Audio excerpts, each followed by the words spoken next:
Welcome to Kenton Teaches. Enjoy the video. You start by preparing the system.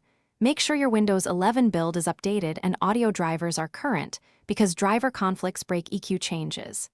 Next, download Equalizer APO and the Piece GUI front end. Install both as administrator so system-wide hooks register. During the APO installer, select the exact playback device you use, speakers or headphones, and enable the config. Once done, reboot or restart audio services to ensure the APO modules load correctly.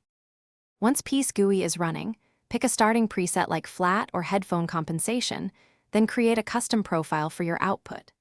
Move the band sliders across the 31Hz to 16kHz range to shape bass, mids, and treble. Use 1/3 octave mode for finer control when needed. Enable the preamp and set overall gain conservatively to prevent clipping. Monitor the dB meter while playing test audio. Make small changes, listen, and use A/B comparisons to confirm improvements.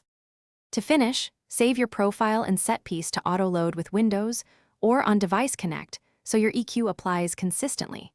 Test using several reference tracks at low, medium, and high volumes, listening for masking or distortion. Adjust bands or preamp if needed.